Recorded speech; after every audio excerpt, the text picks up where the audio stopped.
हिंदुस्तान का नाम भी सिंध से हिंदुस्तान बना था। हम सब हिंदू संस्कृति से एक साथ बंधे हुए हैं।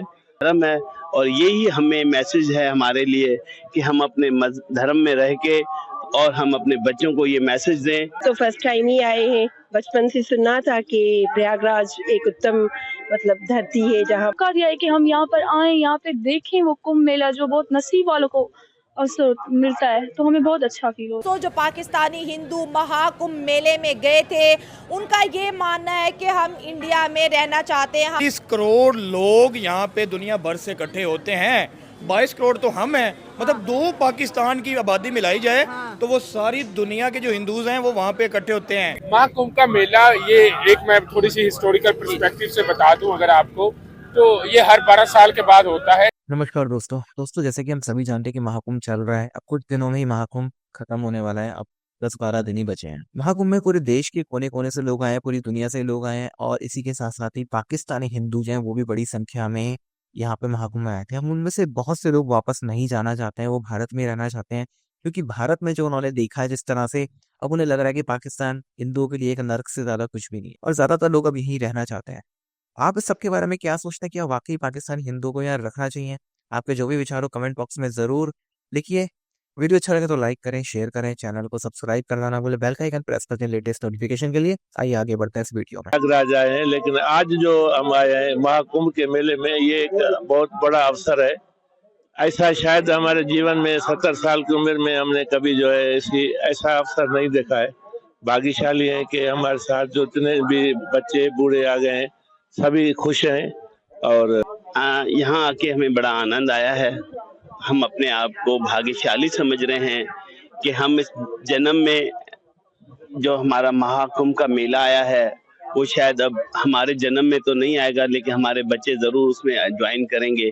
यही मैसेज देना चाहेंगे कि हम लोग सब हिंदू हैं, सनातनी हैं, ख्वाह हम किस खित्ते में भी रहें, और ये हमारी जो है परंपरा है, हमारा सनातन धर्म है।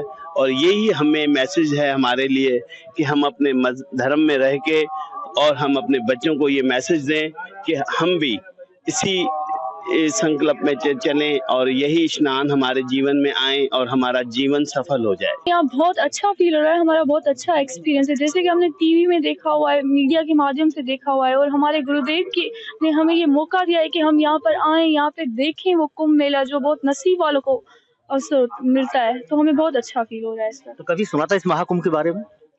इस बार ही सुना था हमने अभी रिसेंटली, तो हम जैसे सुना तो हमारा दिल हुआ कि हम यहाँ पर जाएं, यहाँ पे दर्शन करें, यहाँ पे संगम पे हम अपना वो स्नान करें, तो इस बार ही सुना था हमने। ये तो बच्चियां हैं यहाँ पर आकर के इस भारत की प्रयागराज की जो संस्कृति है, इस कुंभ मेले की संस्कृति है, उसको समझना चाह रहे हैं। महिलाएं भी हैं।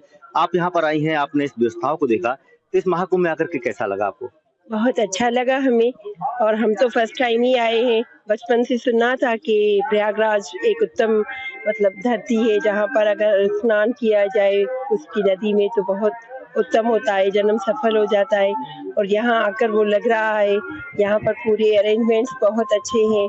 हमें हमारे गुरु ने बुलाया है, शदानी दरबार वालों ने हमारे लिए पूरा अरेंजमेंट किया है और हम काफी सेटिस्फाइड भी हैं। अपने पहले सवाल में एक बात की थी महाकुंभ का मेला। जी, महाकुंभ का मेला, ये एक मैं थोड़ी सी हिस्टोरिकल पर्सपेक्टिव से बता दूं अगर आपको, तो ये हर 12 साल के बाद होता है। जहाँ पर तकरीबन 2025 में ये हुआ, 45 दिन पर ये मुश्तमिल एक उनका फेस्टिवल होता है। ठीक है। 40 करोड़ 400 मिलियन लोग जिन्होंने वहाँ पर अपनी रिलीजियस कम्युनिटी जो हिंदुइज्म की है, ये इलाहाबाद के इलाके में मौजूद है। वहाँ पर वो जो उनकी बहती है वहाँ पर ये पाया जाता है। अच्छा, इसमें भी क्या दिखाया गया? 40 करोड़ की आबादी है। ठीक है। उसमें ये दिखाया जा रहा है कि पूरा अमन तरीके से उनका फेस्टिवल है। ठीक है। दुनिया में ये एक कंसेप्ट जाता है पीस का, कि किसी भी कम्युनिटी को उनके अहम तरीके से, अमन के तरीके से उनका एक जो भी फेस्टिवल है उसको मनाने की इजाजत है। फिर लोग आते हैं, वो अपने हिस्टोरिकल प्लेसेस को मीडिया के जरिए प्रमोट कर रहे हैं, जिसकी वजह से दुनिया बहुत ज्यादा इंडिया में टूरिज्म पे आती है। आपको एक और चीज नॉलेजेबल कर दूं, इंडिया की जीडीपी का 25% हिस्सा, 25% हिस्सा, अच्छा, ये टूरिज्म बेस्ड होता है। ठीक हो गया, बड़ी यानी बात है। वजह क्या है, दो चीजें, डिप्लोमेसी, उनकी फॉरेन पॉलिसी अच्छी है, दूसरा वो अपने हिस्टोरिकल प्लेसेस को हाईलाइट करते हैं। ठीक है। अच्छा, पाकिस्तान में लेकिन एक सवाल मैं साथ जरूर ऐड करना चाहूंगा, 40 करोड़ लोग यानी 400 मिलियन लोग अगर एक मेले में या एक इवेंट पे इकट्ठे हुए हैं, हमारे पाकिस्तान की टोटल आबादी कितनी है? तकरीबन 25 ऑफिशियल है या 30 करोड़। ठीक है, हम 25-26 करोड़ क्यों नहीं इकट्ठे हो सकते? यूनिटी क्यों नहीं आ सकती? बलोचिस्तान में अपने अलग से इशू चल रहे हैं, अपना अगर हम बात करें कश्मीर में अलग से इशू चल रहे हैं, इवन पंजाब में अलग से इश्यूज चल रहे हैं। 40 करोड़ लोग यहाँ पे दुनिया भर से इकट्ठे होते हैं, 22 करोड़ तो हम हैं। मतलब दो पाकिस्तान की आबादी मिलाई जाए तो वो सारी दुनिया के जो हिंदूज हैं वो वहाँ पे इकट्ठे होते हैं। और ये बहुत शौकिंग मेरे लिए था। और दूसरी मैं चीज़ देख रहा था कि जब हमारे पाकिस्तानियों को वहाँ पे वीज़ा मिला है, गए हैं, उनको तो बहुत ज़्यादा खुशी मिलेगी। जिस तरह उनको बीजेपी की जो है गवर्नमेंट, नरेंद्र मोदी का जेस्चर उनको ये ज़्यादा और इम्प्रेस करेगा। मतलब वो ये जाके वहाँ पे इतना अच्छा फील करेंगे, वहाँ पे अपनी सारी अपनी जो रिलीजियस एक्टिविटीज़ हैं वो करेंगे। वो तो भाई पूरी दुनिया में आके बताएंगे। वो तो जब भी आएंगे वो कहेंगे हम इंडिया में गए, हमें तो इस तरह का जेस्चर मिला, हमें इस तरह का वेलकम मिला, इस तरह की जो फ्रीडम मिला। वो कह रही है तो सपना लग रहा है भाई। देखिए कोई भी रिलीजन हो, कोई भी धर्म हो, जब वो वाला बंदा उसको कनेक्ट करता है, उसको परफॉर्म करता है, तो उसको कितनी खुशी मिलती है ना। कि इंडिया का ये बहुत अच्छा एक स्टेप है कि पाकिस्तानियों को उन्होंने बुलाया है। हाँ। दूसरी बात, अगर हम देखें कि उन्होंने जितना बड़ा इवेंट को ऑर्गेनाइज किया Oh my है, God। आप देखते हैं कि 45 करोड़ लोगों की उन्होंने जगह बनाई है। पाकिस्तानी पॉपुलेशन को ट्वाइस कर दे। वर्ल्ड की सबसे बिगेस्ट ह्यूमन गैदरिंग इंडिया में है जी इस वक्त। वही मैं कह रहा हूँ कि 45 crore double Oh Pakistan, my, I can't double believe, Pakistan. I और can't। फिर उनको मैनेज करना, और फिर आई थिंक 1000 बेड्स का उन्होंने हॉस्पिटल भी बनाया हुआ है। 100 बेड्स का था। हाँ, 100 बेड्स का। हाँ। तो मतलब कहने का उन्होंने मैनेजेरियल पॉइंट ऑफ व्यू से भी पूरा एक कवर किया है उसको सारे को, कि एक मेला जब लग रहा है, ये नहीं है कि अवाम उधर एक दूसरे में लग रही है और कोई बीमार हो रहा है तो उसको पता ही नहीं कि लेके कहाँ जाना है। सारी एक बहुत अच्छी उन्होंने की है, मतलब इन्वेस्टमेंट कह सकते हैं। और इन्वेस्टमेंट के हिसाब से भी मेरा ख्याल सुनने में आ रहा है कि 2 लाख करोड़ तक वो उससे निकालने का सोच रहे हैं। बिल्कुल स्मार्ट बिजनेस। हाँ ना, बहुत इंपॉर्टेंट आपने जो है ना वो फैक्टर उठाया। मैं आपको ना एक एग्जांपल देता हूँ जो मेरे साथ हुई है। अच्छा। अब मैं पढ़ा हूँ क्रिश्चियन कॉलेज में, FC कॉलेज में। वहाँ पे क्रिश्चियन भी हैं, मुस्लिम भी हैं, हिंदू भी हैं, और जो चाइनीज़ भी हैं, बुद्ध मत भी, सारे। वहाँ पे मुझे ना रिलीजियस चीज़ों को ना समझने में बड़ा इजी हुआ। अब मेरे रूम के साथ ही एक रूम है जिसका नाम था प्रेम प्रकाश। वो मेरा बड़ा अच्छा दोस्त बन गया। अब उससे मेरी कभी कभी डिस्कशन होती थी तो वो ये चीज़ कहता था कि यार ये दुनिया में या पाकिस्तान में या कहीं पे भी ये क्यों है कि ये मुस्लिम है, ये हिंदू है, तो ये एक दूसरे का दोस्त नहीं बन सकता, एक दूसरे के साथ खा नहीं सकता, एक दूसरे के साथ घूम नहीं फिर सकता।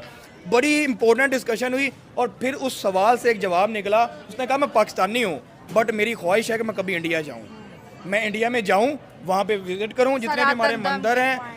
ये आप कुंभ मेले की बात करें, उसने भी ये कहा था, जैसे कुंभ मेले का वर्ड है मुझे याद आ गया वो सारा। तो उसकी ये ख्वाहिश थी। तो अंदाज़ा लगाओ कि हर हिंदू की ख्वाहिश होगी जो पाकिस्तान में रहता है। अगर इतने कम वीज़ा मिले हैं तो एक स्टार्ट है। अगली दफ़ा जो मैं देखूंगा जिस तरह वो दुनिया में आगे इंटरव्यूज़ देंगे, बताएंगे पाकिस्तानी गवर्नमेंट को, पाकिस्तानी लोगों को, तो इंडिया का और पॉजिटिव चेहरा निखर के आएगा आगे। एक और पॉइंट बहुत इंपॉर्टेंट है कि दोनों कंट्रीज़ की अवाम एक दूसरे के साथ बहुत क्लोज आएगी।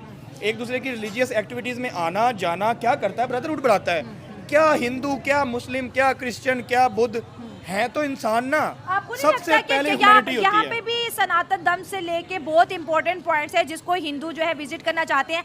पाकिस्तानी सरकार को भी कुछ ऐसा इतना बड़ा मेला तो दुनिया में कभी हो ही नहीं सकता। ये दुनिया का पहला मेला होता है, इतनी बड़ी गैदरिंग और सबसे बड़ी ह्यूमन गैदरिंग। लेकिन अगर छोटे मोटे ऐसे मेले सनातन धर्म को लेके अगर हम अपने पाकिस्तान में रखवाना शुरू कर दें और इंडिया की एम्बेसी को बोले कि आप यहाँ पर टूरिस्ट लेके आओ, तो आपको नहीं लगता कि ये जो एक हमारे पर टेररिज्म का टैग है कि इकोनॉमी नहीं अच्छी और बहुत सी चीजों में हम उलझ के रह गए, हमें बड़ा बूस्ट मिल सकता है, तो हम क्यों नहीं इस तरह बढ़ दिल रहे? जीत लिया आपकी इस अच्छा? बात ने कि मतलब कि जो हमारे पास हिंदूज हैं उनके लिए एक फेस्टिवल रखा जाए। उसको देखने के लिए इंडिया से आए, दुबई से आए, टूरिज्म बढ़े। यार मतलब मेरे दिल की बात आपने कर दी है। इससे क्या है, क्या होगा? देखो मैं खुश हुआ हूँ ना। अब देखो मैं फिर वही बात रिपीट करूंगा कि हिंदू, मुस्लिम, क्रिश्चियन, बुद्धिस्ट ये क्या है? ये इंसान है। जब एक दूसरे के साथ मिलेंगे, ये जो आपने बात की ना फेस्टिवल होना चाहिए, तो मैं सबसे पहले इसकी बात करता हूँ कि ये होना चाहिए। पाकिस्तानियों का ये कहना है कि इंडिया ने हमें जी बहुत ज़्यादा अच्छा वेलकम किया है, तो वेलकम तो दिल वालों को किया जाता है, दोस्तों को किया जाता है, दुश्मनों को कोई वेलकम थोड़ी ना करता है। तो वो जो एक सो कॉल्ड दुश्मनी है कहीं ना कहीं वो भी कमजोर पड़ती नजर आ रही है। नहीं, मेरा ख्याल ऑलरेडी दुश्मनी इतनी है नहीं है जिस तरह वो हमारे नदीम भाई थे जो वो जैवलिन थ्रो किया था, उनका भी आप देखेंगे, उनकी वालदा से पूछा गया कि वो जो एक इंडियन लड़का उनसे मतलब नीचे आया है तो आपके उसके बारे में क्या कहती हैं, तो उन्होंने कहा कि वो तो मेरा बेटा है, वो भी मेरा बेटा है। और इंडियन जो था बॉय, उसकी वालदा से पूछा गया कि आपके लड़के से एक पाकिस्तानी ऊपर चला गया, उन्होंने कहा वो भी मेरा बेटा है। ठीक है, अच्छा मैसेज है। हाँ, तो अगर हम देखें कि अवाम तो दोनों साइड्स की प्यार मोहब्बत बांटना चाहती है, सिर्फ जो ऊपर हमारा सोशल मीडिया है या दूसरा मेन स्ट्रीम मीडिया, वो जो है वो पूरी कोशिश करते हैं कि ये यार एक किस्म का ना हम स्टॉक रखें। ठीक है, अगर टूरिज्म को बढ़ा दिया जाए, जैसे ये 68 की बजाय 68,000 सनातनी अगर जाते हैं बस से भर भर के, पूरा जैसे कहते हैं ना एक हजूम जाता है पूरी दुनिया से, भूटान के जो है किंग भी आए हुए हैं। इंडिया ने अपने कल्चर को वर्ल्ड वाइड फेमस किया। महाकुंभ मैंने खुद पहली दफा सुना, क्योंकि इतनी बड़ी ह्यूमन गैदरिंग, दुनिया का ये सबसे बड़ा इवेंट है, दुनिया का पहला और आखिरी मेरे ख्याल से। क्योंकि अगर सोचें एक मिनट के लिए, पाकिस्तान की पॉपुलेशन 22-23 करोड़ है, इसको मैं डबल कर दूं, 45 करोड़ लोग एट अ टाइम रोड पे आ जाए तो आप क्या करेंगे? ओहो, ये वाकई ही एक, मैं कहता हूँ मैनेजमेंट के हिसाब से बहुत बड़ी चीज है, बहुत बड़ी चीज है कि आप पूरे पाकिस्तान का, हमारा इधर इस्लामाबाद में कुछ चंद लाख लोग जाते हैं और पूरा मीडिया पूरा पाकिस्तान में आ जाता है कि भाई पता नहीं क्या होने वाला है, क्या होने वाला है, क्या होने जा रहा है। तो ये बहुत बड़ी उनकी एक किस्म की, मैं कहूँगा कि अचीवमेंट भी है कि इतने बड़े इवेंट को वो ऑर्गेनाइज कर रहे हैं और उसको पूरा मैनेज कर रहे हैं और उस हिसाब से चल रहे हैं। तो विजिट वीजा या फिर आप कह लें कि वर्किंग वीजा हो, स्टडी वीजा हो, दोनों कंट्रीज के बीच आपको नहीं लगता कि होना चाहिए? हमें भी अपना कल्चर बूस्ट करना चाहिए और इंडियंस को वेलकम करना चाहिए। आए पाकिस्तान को देखे, खैबर पख्तूनख्वा, बलोचिस्तान, सिंध, पंजाब, हमारे पास कितना रिच कल्चर है। हाँ, मेरे ख्याल से हम दोनों को एक दूसरे को, अगर वीजा स्टार्ट इसी तरह होता है जिस तरह से अभी आप कुंभ के मेले की बात कर रही हैं, स्टार्ट इसी तरह छोटा सा स्पार्क होता है, उसके बाद इधर आएंगे वो आगे बताएंगे नहीं यार इंडियंस तो बहुत अच्छे हैं, जिस तरह से हमें मीडिया के थ्रू बताया जाता है कि इंडियंस बहुत बुरे हैं, ठीक है, और उनके मीडिया के थ्रू उनको बताया जाता है कि पाकिस्तानी बहुत बुरे हैं।